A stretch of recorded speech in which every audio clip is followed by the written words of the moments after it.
Hello and welcome to this edition of Tiger Broadcast. I'm Michael Cadwell. And I'm Kirsten LaRue. On this edition, our news team will investigate controversial topics in our community and schools. We'll take a look at our current education system and new school policies implemented this year.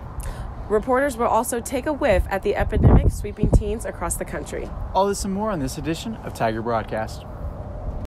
Welcome back from spring break, Tigers. Welcome to the September edition of Tiger Broadcast. Welcome to the senior edition of Tiger Broadcast. Hi, welcome to the senior edition of Tiger Broadcast. I'm Rachel Altman. And I'm Dylan George. I'm Gretchen Shackelford. And I'm Tessa Schroep. And I'm Parker Gates. I'm Andrew Bowning. I'm Cassidy Starrett. And I'm Melody Cox. I'm Madeline Stouffer. I'm Jared Newell. I'm Prosperi Roddy. And I'm Blake Bether. I'm Jacqueline Berry. And I'm Gavin Curlis.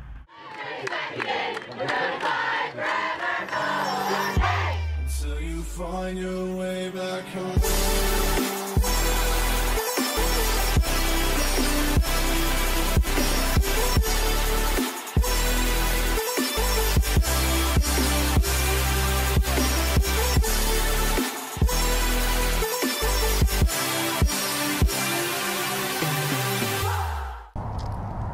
School safety has always been a top priority at Lee Summit High School.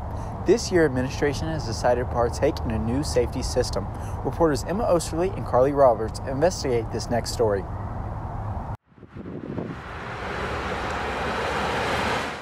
Some of you may have noticed the changes coming to this school year, a big one being the parking lots. I like having the parking passes because I don't have to worry about getting to school early to get a spot, but I don't like the way our parking lots are set up. Like, it's really hard to get out at the end of the day. I don't like the parking because some of the parking spaces are not near doors that are always open.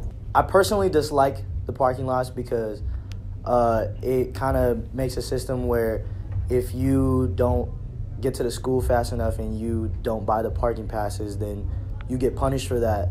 I like the parking lots because it keeps things organized, and if there was an accident, you'd know exactly whose car did it. Though people have their opinions, administration had a reasoning behind making the change. The school is trying to increase its safety around school. A lot of that is due to what's happening around the country. There's a big focus on school safety. And one of the things that came to administration through our safety team is to have students have assigned parking spots. And we actually carried it over to staff too. So staff has assigned spots. Clearly, safety is important, but there are still a few bumps in the road. The bad parts are when people park in my spot, because it's really difficult for me to go all the way down to the soccer lot and then have to walk all the way back up to talk to, the principals or things about getting my spot back. But also, I didn't know where my first hour was when I got my parking spot. So my first hour is in B and my parking spot is at the top of A, so that's difficult. People that have 0 hours don't want to park in their parking spot and then walk all the way to their 0 hour and then have to either go back and move their car. And then sometimes if the person that they're parked in their spot gets there early, then they get a ticket because they're parked in the spot even though it's before the school day starts or ends. The school is hoping to address some of these bumps next year with a new system. One of the things we are doing next year, or hoping to, I should say, is develop kind of like when you buy a ticket for a concert. You can go in, you can see what's open, what's available, and we're going to still send that out to priority to seniors, then juniors and sophomores. So seniors still get their priority. But you don't have to come in and look at a paper and say what's open, or we're not assigning you to a spot in the senior parking lot. That was just random this year. There is still plenty to be figured out with this new system, but it's clear to see it's here to stay. Signing out for Tiger Broadcast, this is Emma Osterly. Vaping is a trend that has reached many teens across the country. Reporters Reagan Clark and PZ Lauk take a hit at the effects of vaping. I started during summer. I started with my friends. I thought that was cool. Yeah, my brother offered it to me, and at first I really didn't want to try it. I thought it was stupid, but yeah, I just did it anyways. Exposure to e-cigarettes has hung like a cloud of vapor over teens across the country. 7 in 10 high school students are exposed to this trend. E-cigarettes produce a vapor by heating liquid enough to inhale. In fact, this vapor is not a water vapor at all. It's an aerosol containing nicotine salts, chemicals, and formaldehyde in higher doses. Yeah, the main effects seem to be health related, like related to breathing in chemicals. But there also is the effect of addiction. There's definitely some relapse when I don't have anything, and there's just kind of a need for it. Like if someone gets addicted to vaping or addicted, and it also can sometimes pull them into being addicted to smoking, or sometimes pull them into getting addicted to marijuana. And any addiction that you have, of course, can affect your daily life. I personally think that the habit of vaping could affect a student's future, not necessarily vaping itself, but the fact that you could get addicted to it, and that shows that you can get addicted to anything else. Following those who vape may not be the solution to curb or stop addiction from happening.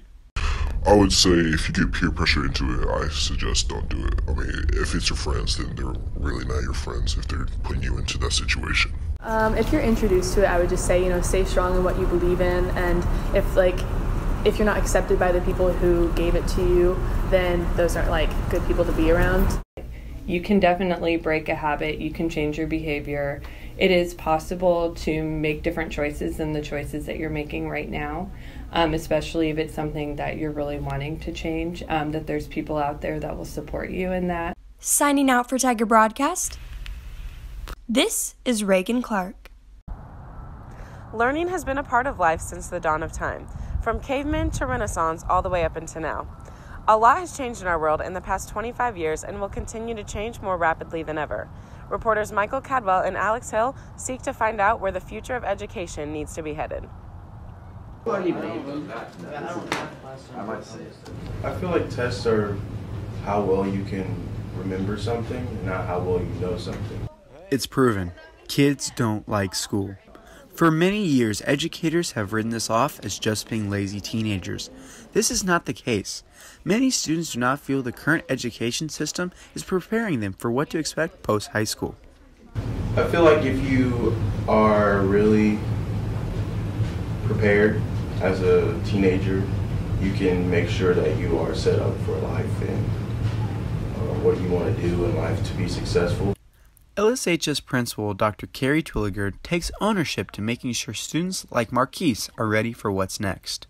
Our goal is to allow each student to experience success in their life. So if we're going to talk about that we're providing an education, it is essential that we are ensuring that those kiddos are learning. Skills like critical thinking needs to take the place of everyday testing. The reason? Technology is taking the jobs that many of us have come to expect post-graduation. Technology is not going away, but the problem solving that comes with utilizing it, with applying it in appropriate places, is really what we need to be teaching. Technology is going to replace a lot of things. So the critical part for a human is to still be able to problem solve, to critically analyze, to make judgments. With the rise of a new age, changes in education are much overdue. Well, historically, we've come from the approach that the teacher is the holder of all the information, right? That as society moves quicker and quicker and quicker, we're all becoming to realize that that's just no longer practical. I think you're going to be given a task, and you're going to be told to make it happen. But we're not going to tell you step by step how you do that. And so if in school we're not giving you the opportunity to practice that, how are we knowing that you're going to be really successful at that later? The question now is, what can educators do to help students be prepared to be critical thinkers? We shouldn't spend time teaching things that can be Googled. So how do we take our ultimate goal, which is to build this successful, competent student, and give them the chances to practice those skills, allowing kids to explore in a relevant or applied purpose that inherently increases motivation. There's no way in an ABCD question that I can really get at the heart of whether you understand the fundamentals of our government and can apply them 20 years down the road. For Dr. Twilliger and other Tiger students, they know that education will always be important. Life is not a game of getting 100% on a paper or a project or a test. Life is about learning. School is not horrible, but I think everyone can agree that there are some things that need to be fixed. It's clear to see that current education is in a fork in the road. Signing out for Tiger Broadcast. Now you get me into trouble. This is Michael Cadwell. As humans, it's critical that we protect our environment. Reporters Abigail Follis and Michaela Humble show us how sometimes it's the little things that mean the most. I first saw the turtle video, the one with the straw up his nose, and it really broke my heart, so I just decided that I was going to quit using them. With videos like a turtle with a straw stuck up his nose going viral, people are beginning to wonder where their straw is really going when they're done using it. In the middle of the ocean, there's this thing called the Great Garbage Patch, and it just has billions of tons of plastic accumulating. And with the ocean circulation, it just pulls in all this plastic and making it bigger each year. And that can really harm animals.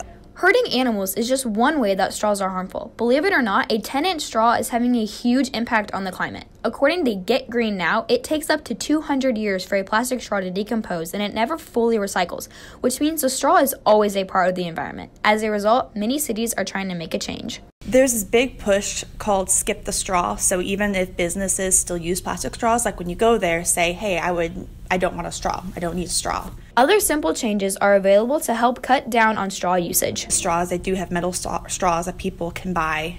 They do have paper straws that people can buy. You can buy these reusable straws everywhere. They have them in metal or glass, and you can actually buy them at like Starbucks or Walmart. I buy mine from Amazon. Alternative straws vary in price depending on the brand and material used. Most on Amazon vary around $8, though some may argue you don't need a straw at all. I mean, sometimes you don't even need a straw. Like when you go out to a fast food place, like just don't get a lid and you don't need a straw. Just drink straight from the cup. But really, it's just not a necessary thing you need when you're drinking a beverage. Signing out for Tiger Broadcast. Wait, please, I want to. This is Michaela Humble. Thank you for watching this edition of Tiger Broadcast. For sports, packages, and more, go to www.tigerbroadcast.com. Also follow us on Twitter at TBTV8Tigers. Signing out, I'm Michael Cadwell. And I'm Kirsten LaRue. See you next time. I didn't know where my first hour was when I got my parking spots. You can definitely break a habit. Life is not a game of getting 100%. I mean, sometimes you don't even need a straw.